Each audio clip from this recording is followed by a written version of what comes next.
capítulo 8, vamos a leer versículos 17 y 18. Seguimos desarrollando estos textos.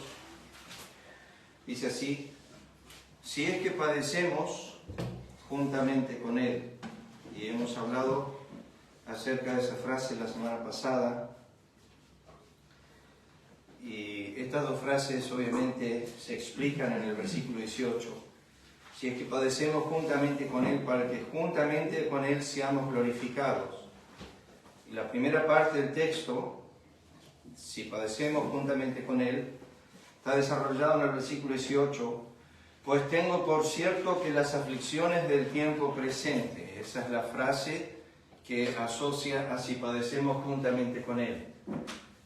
Tengo por cierto que las aflicciones del tiempo presente no son comparables que la segunda frase de ser glorificados juntamente con Él, con la gloria venidera que en nosotros ha de manifestarse.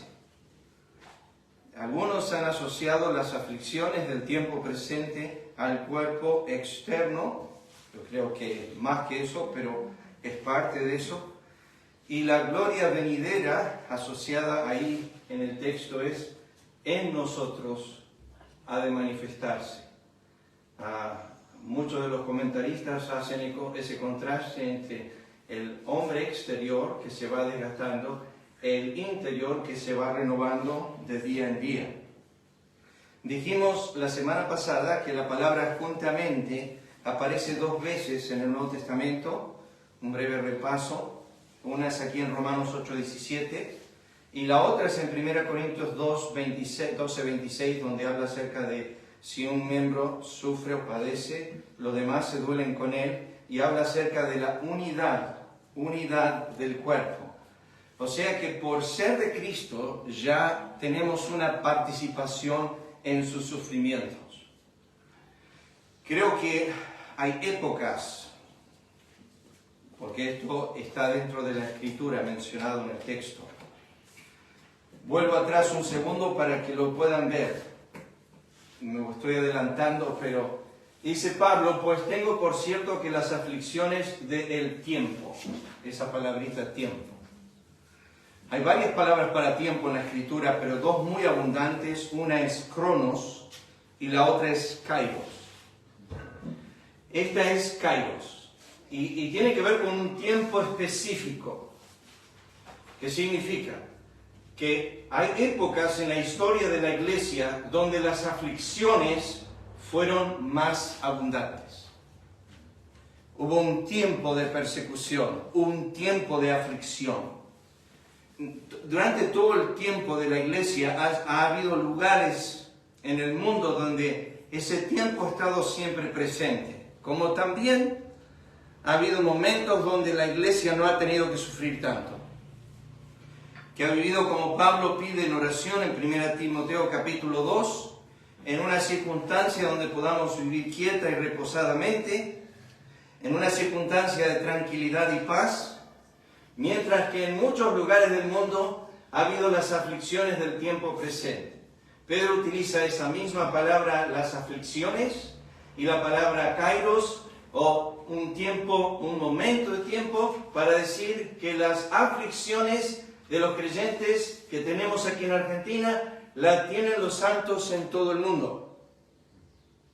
O sea que en todo lugar los creyentes están sufriendo, algunos más, algunos menos, algunos de estas aflicciones asociadas a la causa de Cristo y otras no. Voy a desarrollar eso. Pero esta frase, el tiempo presente, tiene que ver con ocasiones en donde hay mayor sufrimiento. Para decirles nomás, mi padre cuando se enfermó del cáncer, me dijo, el Señor me dio 61 años de vida.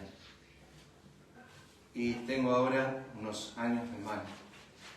Debo aceptar recibir esto. Como dijo Job, Jehová dio, Jehová quitó. Recibiremos el bien y el mal no lo recibiremos. Este es el tiempo de aflicción presente. Ya lo voy a desarrollar eso, pero yendo a la nota, en Romanos 8:17 es padecer juntamente, de manera que si un miembro padece, todos los miembros se duelen con él. Si un miembro recibe honra, todos los miembros se gozan con él. La palabra que Pablo utiliza ahí arriba en versículo 18, que es las aflicciones, es esta palabra siguiente. Las aflicciones es la palabra parsema, que tiene que ver con sufrir adversidad o dolor, emoción, influencia, padecer, que puede ser un padecimiento interno como un padecimiento externo. ¿Todas las aflicciones están relacionadas con Cristo? No. Después de meditar y estudiar, el tema es que la palabra que se encuentra en el Nuevo Testamento puede hacer referencia a la causa de Cristo o no necesariamente. O sea, aflicciones que por estar simplemente en este cuerpo que sufrimos. Y quiero, antes de introducir el tema, leer la nota de D.A. Carson sobre esto. Pasaje muy conocido de 2 de Corintios 4:17, donde Pablo dice: esta leve tribulación momentánea produce en nosotros un eterno peso de gloria. Habla de la relación entre el sufrimiento y la gloria. Allí, dice Carson, dice que nuestras actuales tribulaciones, ligeras y momentáneas, de hecho las suyas eran pesadas y continuas, están alcanzando para nosotros una gloria eterna que las sobrepasa a todas. En este caso, Pablo tiene en mente sus sufrimientos apostólicos, los padecidos como consecuencia de su misión. Pero como observa el comentarista Moe, dicen algunos, uno de los mejores comentarios romanos, en el caso de Romanos 8:18, estos sufrimientos del tiempo presente no solo son aquellas pruebas que se soportan directamente a causa de la confesión de Cristo, por ejemplo la persecución, sino que abarcan toda la gama de sufrimientos, incluyendo cosas como la enfermedad, el duelo, el hambre, los reveses financieros y la propia muerte. O sea que las aflicciones que Pablo dice del tiempo presente no están meramente asociadas a la causa de Cristo en ese sentido. La palabra que Pablo emplea aquí se refiere a sufrimientos en cualquiera de sus formas, y ciertamente los dolores de la creación, con los que se comparan los sufrimientos de los cristianos, no pueden restringirse a los sufrimientos por causa de Cristo. La creación sufre, pero podríamos decir que no sufre por la causa del Calvario y la cruz. Sin embargo, tiene sufrimiento, y Pablo ilustra eso en sus próximos versículos. Pero quiero remarcar esto, que cuando la Biblia emplea la frase, los sufrimientos del tiempo presente, no meramente está hablando acerca de nuestra asociación directa con Cristo, sino los sufrimientos que cada cristiano padece y cómo nosotros respondemos a ese sufrimiento. Por ejemplo, Santiago, Romanos capítulo 5, hablan de el sufrimiento como la prueba de vuestra fe. Pedro habla de eso también en su epístola. ¿Dónde están esta frase en el Nuevo Testamento? Bueno, quiero remarcar esto como primera cosa para que pensemos en las aflicciones. Primeramente, en 2 Corintios, les digo esto. Si han leído la segunda carta de los Corintios, una de las cartas favoritas, creo, del pastor John MacArthur, él cita en su comentario sobre este pasaje, Romanos 8:18, en cada capítulo de 2 Corintios, desde el capítulo 1 hasta el capítulo 13, estas aflicciones. Es una carta sufrida. MacArthur dice que es un corte al corazón del apóstol. Es mirar adentro de su corazón todo lo que él sufría. Él dice esto: porque de la manera que abundan en nosotros las aflicciones de Cristo, y aquí está asociando directamente la causa del sufrimiento a las aflicciones de Cristo, así abunda también por el mismo Cristo nuestra consolación. Porque si somos atribulados es para vuestra consolación y salvación.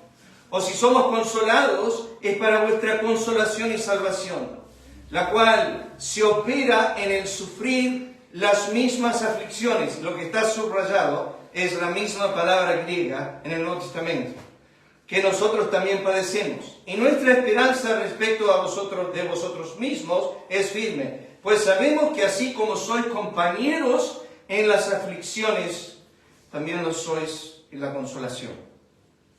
Déjenme simplemente decirle esto. En Romanos dice, llorad con los que lloran,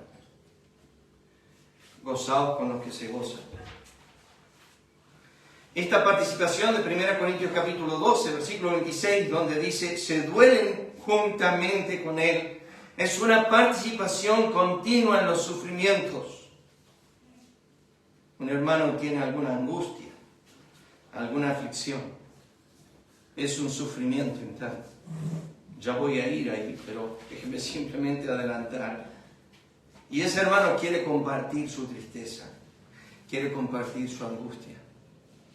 Siente profundo dolor por una causa, ya sea por alguien que no conoce a Cristo, por alguien que se enfermó, que está pasando un mal momento en la familia, y quiere compartir esa aflicción que está teniendo en ese momento. Pablo dice, pues sabemos que así como sois compañeros en las aflicciones. Ser compañero en la aflicción. Estos pasajes fueron tremendos para mí después que padeció mi papá la aflicción y muerte. Pues yo cada vez que oigo de alguien que tiene cáncer, es como que deseo ayudar. Porque pasé por esa angustia. La pasé muy profundamente porque estaba muy ligado a mi padre. Y esa aflicción que él tuvo, que fue algo que compartí casi como si fuese mía. Y yo, mi hermano menor, no quiero hablar de mi hermana ni mi hermano mayor, porque no sé todo lo que ellos sufrieron, pero yo, mi hermano menor, pasamos muy mal momento. Mi hermano menor, sé que me compartió en ocasiones que había pasado muy mal con la aflicción de mi padre. Nosotros llegamos a ser en espíritu compañeros de su aflicción. Nos angustiaba terriblemente. Noches no poder dormir y demás. La misma palabra la utiliza Pablo en los Filipenses en el capítulo 3, pasaje muy conocido, a fin de conocer el poder de su resurrección. Y acá viene la frase, la participación de sus aflicciones o padecimientos, misma palabra griega, llegando a ser semejante a él en su muerte, frase tremenda. Pero aquí Pablo dice, participando de sus padecimientos. Y esto es algo que yo sé que yo desconozco. No entro a la profundidad de la participación de sus padecimientos en lo que pertenece a su cuerpo. Cristo sufre diariamente por la iglesia. Distintos aspectos. Colosenses, Pablo lo dice aquí. Ahora, me gozo. Parece ser una paradoja. Me gozo en lo que sufro, en lo que padezco, en lo que estoy siendo afligido por vosotros. La aflicción de Pablo estaba ligada directamente al cuerpo de Cristo. Y cumplo en mi carne lo que falta de las aflicciones. Y esta frase, aflicción, es diferente. Es la palabra dilepsis, que tiene que ver con gran tribulación. Pablo dice, yo estoy sufriendo, estoy padeciendo por vosotros y cumplo en mi carne lo que falta de las tribulaciones de Cristo. Le faltan tribulaciones a Cristo. Falta tribulación a su cuerpo, que es la iglesia. Por su cuerpo, dice Pablo, que es la iglesia. Timoteo dice, pero tú has seguido mi doctrina, mi conducta, mi propósito, mi fe, mi longanimidad, mi amor, mi paciencia, persecuciones, palabra diferente, padecimientos, misma palabra, como los que me sobrevinieron en Antioquía, en Iconio, en Listra, persecuciones que he sufrido y de todas me has librado. Pablo dice, has seguido, has sido compañero en mi aflicción. Has seguido esa persecución, esos padecimientos. Ahora hablando de Cristo. Pero vemos aquel que fue hecho un poco menor que los ángeles, a Jesús coronado de gloria y de honra a causa del padecimiento de la muerte. Queridos hermanos, todos estamos acercándonos a ese día, a esa hora. Últimamente yo he tenido un cambio en mi oración. Mi oración ha enfocado otro aspecto en las últimas semanas. Ha sido esto. Casi constantemente, Señor, prepárame para la eternidad. Señor, prepárame para la eternidad.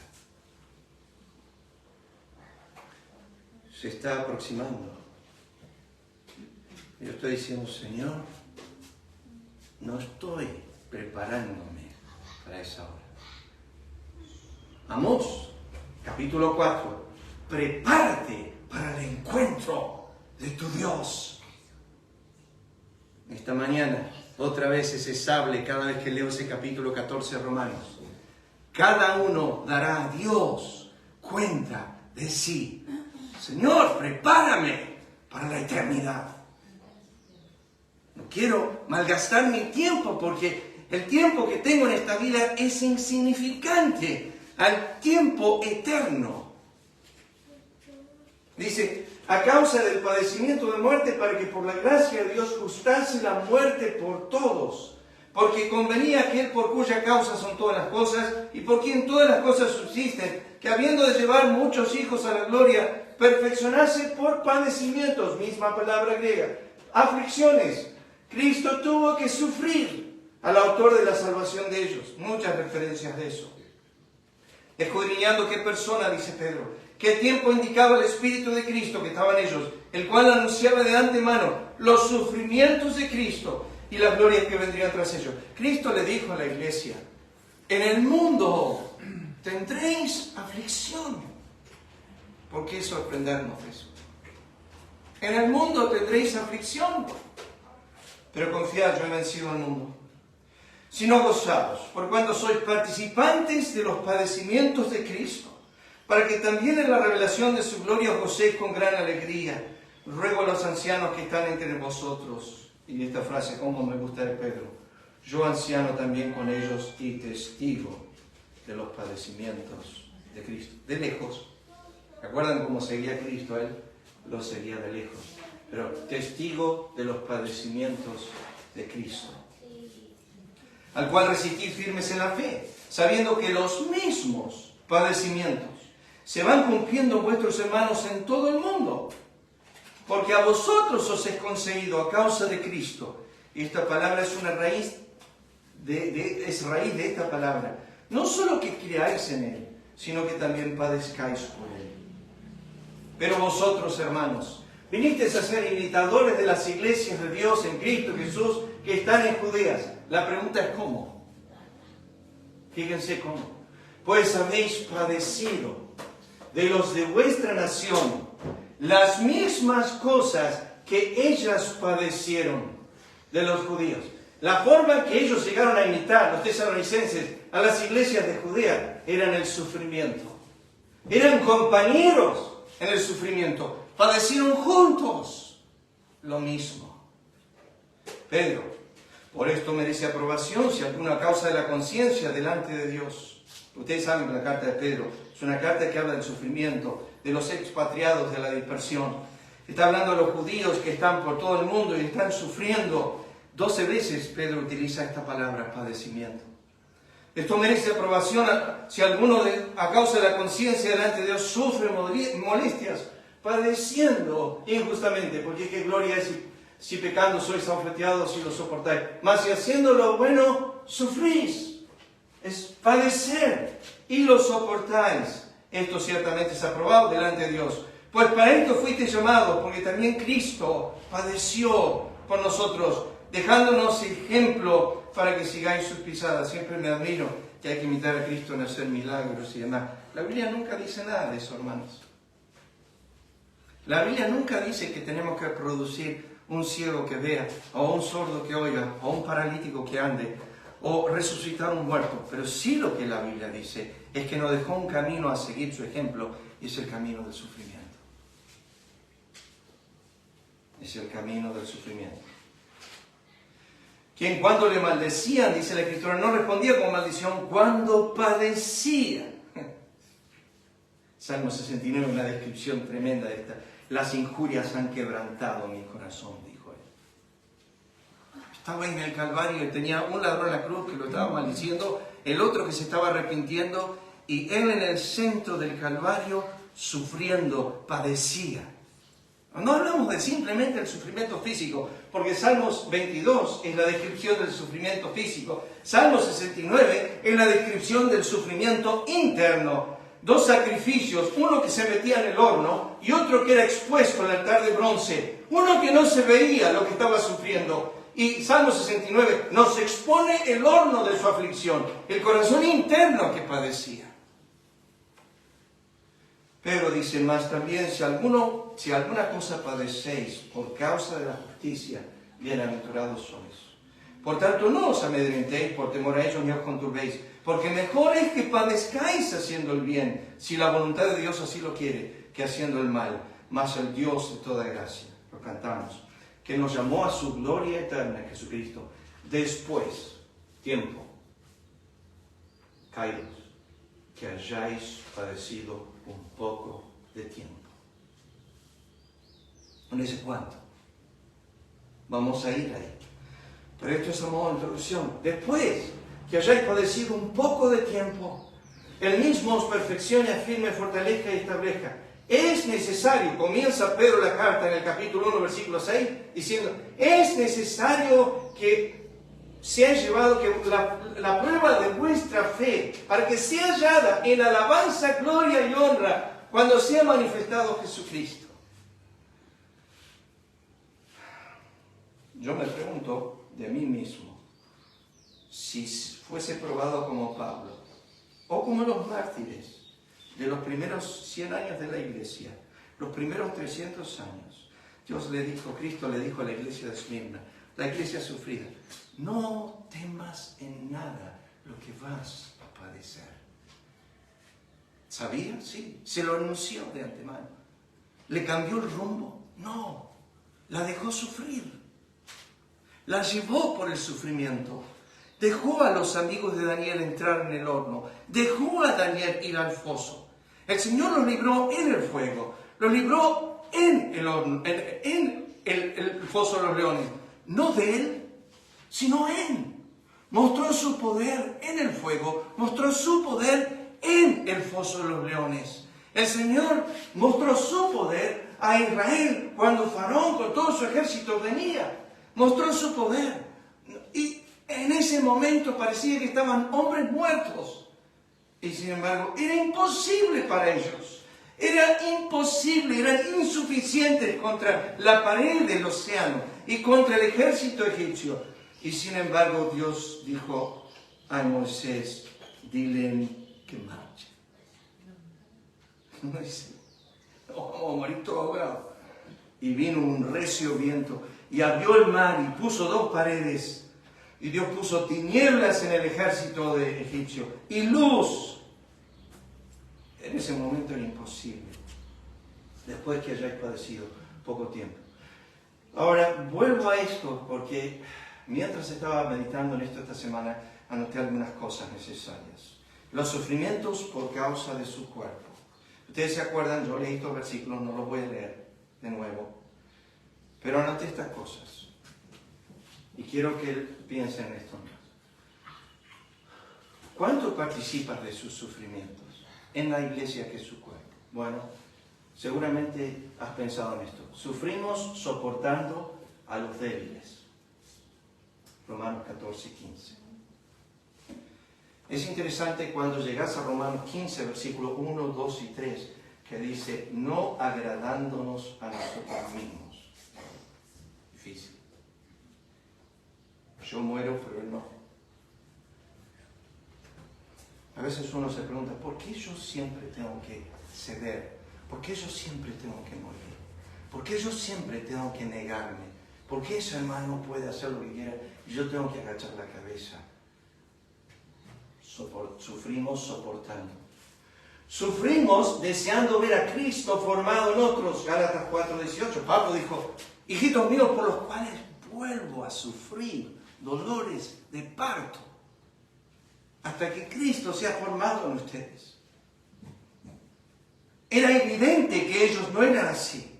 Más adelante en la nota pongo, ellos lo amaban a Pablo, Así comenzaron. Y después lo odiaban. Hermanos, piensen qué difícil ministerio era para él en Gálatas. Me he vuelto vuestro enemigo, dijo Pablo, por deciros la verdad. En un momento me amaban, ahora me odian. Era la iglesia, era el cuerpo. Eran de Cristo. Sufrimos llevando las cargas los unos de los otros, Gálatas 6:2. Sufrimos el continuo dolor de los que están sin Cristo.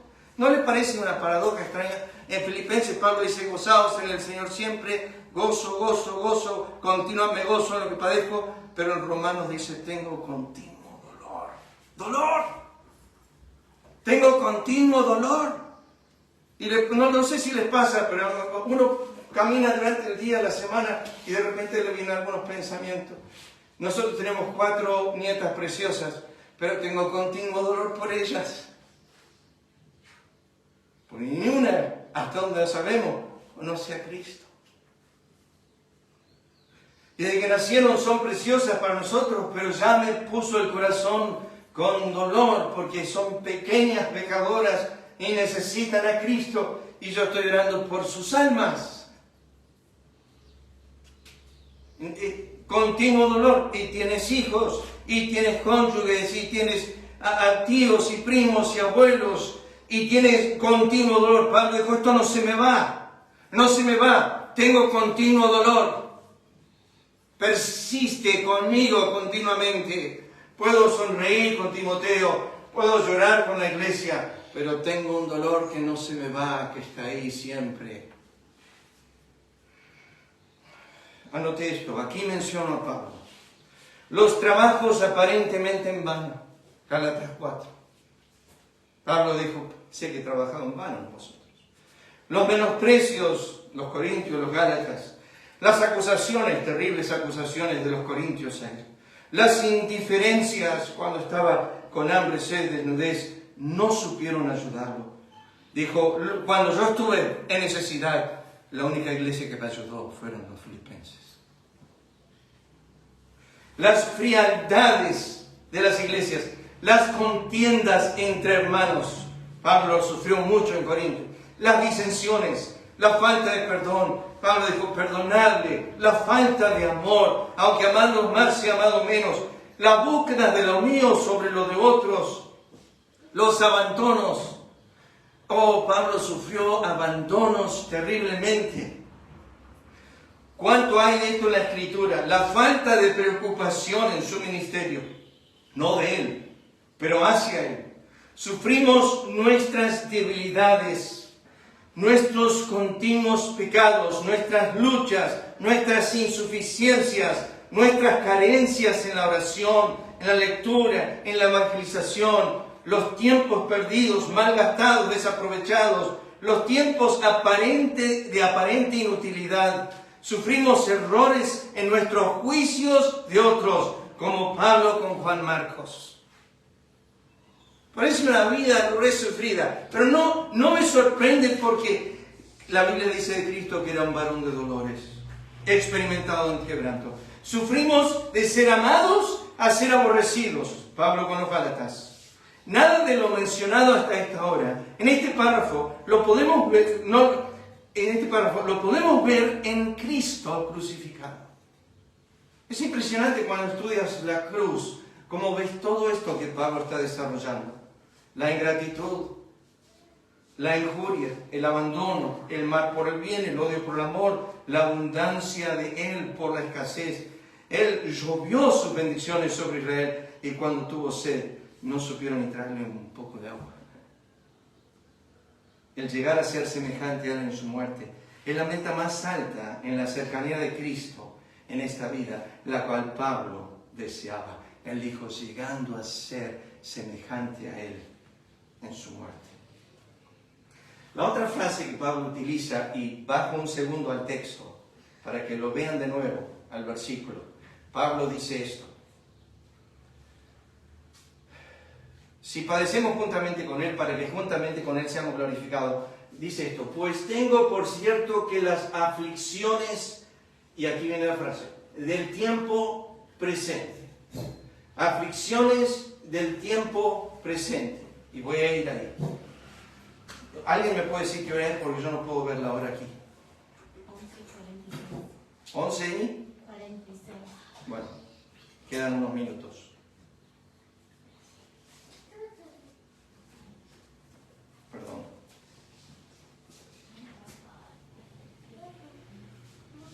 El tiempo presente. Esto es un aspecto que cuando como creyentes tenemos una visión de que esto es momentáneo. Escuchen las palabras de Apocalipsis. No habrá más maldición. No habrá más noche. No habrá más muerte. No habrá más llanto. No habrá más clamor. No habrá más dolor. No habrá más lágrimas. Ausencia del sufrimiento. No habrá más. Esto es el estado venidero. Apocalipsis 21:4. 7 cosas describe Apocalipsis de lo que no va a haber más. Comienza con lágrimas. No va a haber más. Muerte, no va a haber más. Maldición, no va a haber más. Noche, no va a haber más. Llanto, no va a haber más. Clamor, no va a haber más. Dolor, no va a haber más. La Biblia resume en 7 aspectos el sufrimiento en Apocalipsis. Y dice, no va a haber más lágrimas, no va a haber más muerte. Se termina el tiempo presente y pasamos al estado venidero.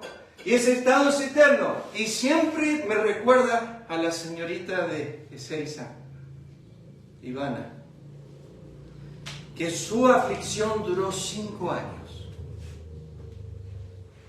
No hablo desde que nació, murió a los 25, pero aproximadamente a los 20 comenzó con la insuficiencia renal. Era ir a hacerse las diálisis y todo el sufrimiento ese físico, la enfermedad, y obviamente seguramente afectó su hombre interior en muchas áreas. Yo a veces miro a creyentes que tienen tanto sufrimiento y digo, ¿cómo es el Señor? No entiendo. Uno mira a creyentes que parece que sus vidas son siempre en bajada, nunca tienen una cuesta arriba. Y después mira otra vida de otro creyente y parece que están siempre en su vida, siempre sufriendo, siempre con dificultades. 7 cosas que Juan dice que no va a haber más. No hay más lágrimas, esas internas y las exteriores. No va a haber más muerte, eso que produce tanto dolor. No va a haber más maldición, eso que trajo la condición de toda la tierra. No hay más noche, que siempre está descrita como algo que sucede en las cosas difíciles. Llanto, clamor y dolor. Y anoté esto. El tiempo que Pablo dice, el tiempo presente es momentáneo. Cuando dice el tiempo presente, está hablando de algo que es pasajero, esta leve tribulación momentánea. El tiempo presente es algo que se produce en lo incierto, siempre. Tú no puedes salir esta mañana o veníamos en el auto desde Bragado y decir, no vamos a tener un accidente, no va a suceder algo trágico por la voluntad de Dios, por el cuidado de Dios, por la soberanía de Dios, pero el tiempo presente es incierto. Un día estamos bien y el otro día no estamos bien. Un día tenemos abundancia de vida y otro día no lo tenemos. El tiempo presente no tiene ganancia fuera de Cristo. Todo es pérdida, hermanos. Fuera de Cristo, todo lo que tienes en este tiempo presente es pérdida. Déjame decírtelo, la Biblia lo dice de esta forma, nada trajimos al mundo, nada podemos sacar. La Biblia dice, desnudo salí del vientre, desnudo volveré. El tiempo presente es pérdida absoluta para todo hombre que vive, si no está en Cristo. Uno dice, oh, qué lindo es vivir en este tiempo presente, en este siglo, qué lindo es tener todo esto. El Señor le vino a hablar a ese hombre en la parábola, le dijo, él dijo, tengo para muchos años y esta noche vengo a pedirte tu alma. ¿Y lo que tienes? ¿De quién será? Lo único que vengo a pedirte es tu alma. No me interesan tus bienes, no me interesan tus cosas. Lo que tienes, ¿de quién será? El tiempo presente, la Biblia nos dice es sin ganancia absoluta si estás sin Cristo. Pero si te ejercitas para la piedad, como dice Pablo a Timoteo en capítulo 4, versículo 7, tiene ganancia para esta vida y para la venidera. Es la única ganancia que hay. Para mí, dijo Pablo, el morir es Cristo. El vivir es Cristo, perdón. Y el morir, ganancia. La única vez que hay ganancia es en Cristo. Y hay mucha ganancia en cómo vives. El tiempo presente es mutable todo el tiempo. Tiene momentos de abundancia, tiene momentos de escasez. Pablo mismo, del Filipenses, dijo, he aprendido a contentarme cualquiera sea mi situación. Hermanos, cuando pensamos como creyentes en el tiempo presente, en lo que estamos viviendo ahora, es que somos extranjeros y peregrinos. Mi padre siempre decía, no pongas tus estacas muy profundas en el mundo. Es pasajero.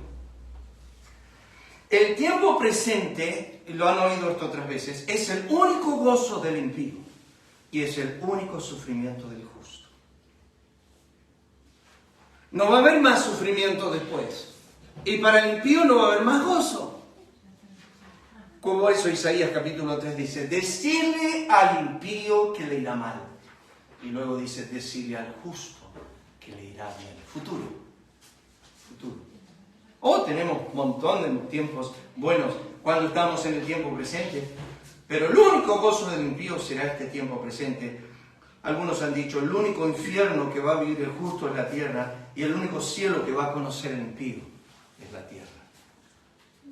Escuchen, el tiempo presente es la hora que menos conocemos. Eso lo dice Eclesiastés, pero déjame citarle Salomón. No te jactes del día de mañana, porque no sabes. Uno dice, bueno, pero estoy viviendo el tiempo que más conozco. Es el tiempo que menos conoces. Es incierto, es mutable. No sabes qué traerá de sí el día. El tiempo presente, como ya saben, es de corta duración. Nuestros días son como un sueño, como una sombra. Yo me acuerdo cuando tenía 16 años. Saliendo de la casa donde vivíamos en Obligado 35 Temperley. Un día de sol, una tarde, caminando hacia la estación de tren. Lleno de vida, lleno de... Parecía que tenía para vivir eternamente. Ahora miro hacia atrás a ese momento y digo, ¿a dónde se fue la vida? Agustín lo dijo de esta forma. El hombre debe estudiar la brevedad de la vida y la extensión de la eternidad.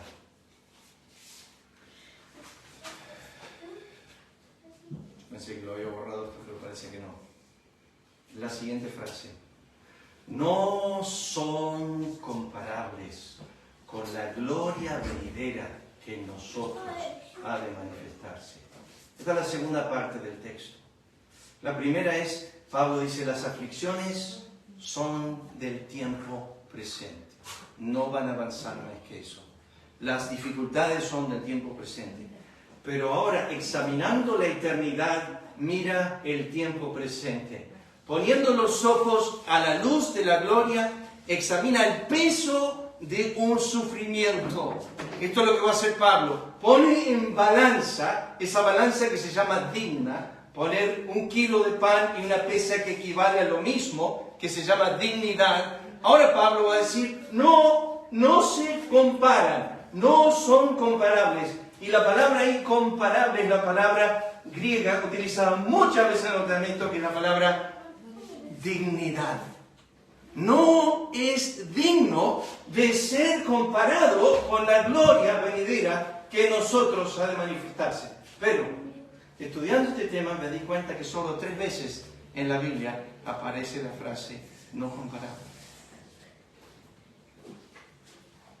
No son comparables. 3 veces se menciona la palabra no comparable en la Escritura. Hay una relación, pero está unido. Pero miren dónde están las 3 veces. Primero, en relación a la sabiduría. Segundo, en relación a Dios. Y tercero, en relación a la gloria venidera. Estas 3 totalmente unidas y relacionadas. Cuando estudian 1 Corintios capítulo 2, La sabiduría de Dios preparó la gloria. Las tres incomparables. Son tres incomparables. La sabiduría es incomparable, Dios es incomparable y la gloria venidera es incomparable. La extensión es lo que nosotros no entendemos. ¿Qué hora es?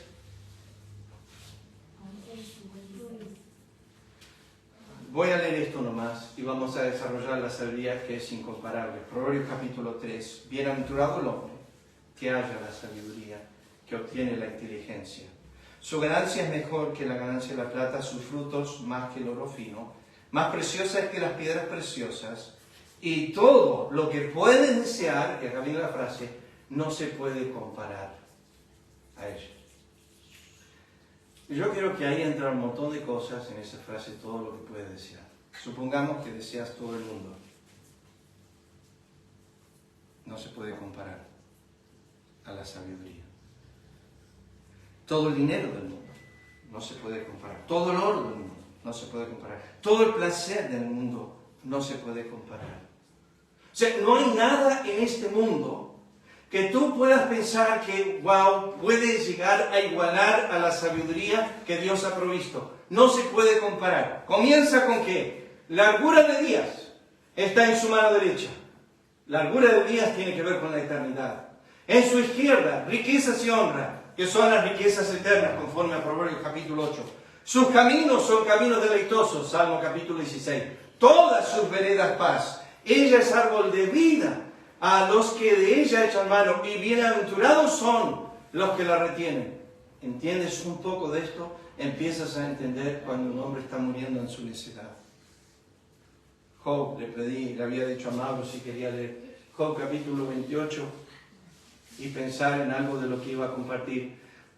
Mas ¿a dónde se hallará la sabiduría? ¿Dónde está el lugar de la inteligencia? No conoce su valor el hombre, ni se halla en la tierra de los vivientes, o sea que no es de este mundo. No está en esta tierra. No se halla aquí. Podemos decir claramente, está fuera del mundo. El abismo dice, no está en mí. El mar dijo, ni conmigo. No se dará por oro, ni su precio será a peso de plata. No puede ser apreciada con oro de Ofir, ni con ónice precioso, ni con zafiro. El oro no se le igualará, ni el diamante, ni se cambiará por alhajas de oro fino. No se hará mención de coral ni perlas. La sabiduría es mejor que las piedras preciosas. No se igualará con ella topacio y Etiopía. No se podrá apreciar con oro fino. ¿De dónde pues vendrá la sabiduría? ¿Y dónde está el lugar de la inteligencia? Porque encubierta están los ojos de todo viviente, y a toda ave del cielo se oculta. El Abadón y la muerte dijeron, su fama hemos oído con nuestros oídos. Dios entiende el camino de ella y conoce su lugar. ¿Por qué llevé a estos tres aspectos? Porque ¿cómo Pablo compara la aflicción con la gloria eterna? Y dice, no se puede comenzar a comparar. No se puede poner una balanza y decir, esto es igual a o semejante a. Escuchen, ¿cómo la sabiduría no tiene comparable? Y cómo Dios no tiene comparación. No se puede comparar ninguna gota de sufrimiento con la gloria eterna. Es más, un minuto en la eternidad. Un minuto en la eternidad en la presencia de Cristo. Es como la mujer. Es una pobre ilustración, pero es como la mujer que da a luz al hijo. ¿Se acuerdan? Juan capítulo 16. El Señor dice, cuando la mujer está en dolor, está sufriendo dolor de parto, pero cuando nace se olvida, porque el hijo supera el dolor. No se puede comparar. La hija que recién nació, o el niño, o el varoncito que recién nació, es más gozo cuando nace un varón que nace una chica, obviamente, pero bueno, dejémoslo por lo. No se puede comparar, porque el dolor se olvida, enseguida se olvida, por el gozo que tiene del recién nacido, lo tiene, ¿te acordás del sufrimiento? Sí, ya está. El gozo que trae. En un instante cambia. Y lo que parecía ser comparable. Oh, déjenme ilustrarlo con esto y termino esta mañana con esto. El ladrón en la cruz, estaba pensando esta semana en él. Miró a su compañero y le dijo: nosotros recibimos lo que merecen. Es la misma palabra griega. Digna, comparable con nuestros pecados. Mas este está recibiendo lo que no merece, lo que no es digno con su carácter, lo que no es digno con su obra, lo que no es digno con su vida. Él está recibiendo lo que no merece. Escuchen, cuando tú pises la eternidad, vas a recibir lo que no merece tu vida.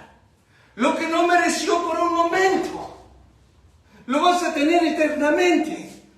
Él fue castigado como malhechor y tú vas a ser tratado como justo eterno cuando nunca lo fuiste.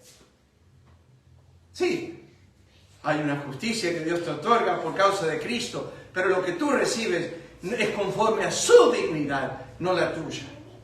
Y Él fue tratado conforme a nuestra dignidad. Nosotros merecimos lo que Él recibió. Él no mereció absolutamente nada de eso. Y sin embargo, recibió lo que no merecía. Nosotros vamos a estar igual en esta eternidad. Por eso Pablo dice esto: las aflicciones del tiempo presente. Algunos más, algunos menos.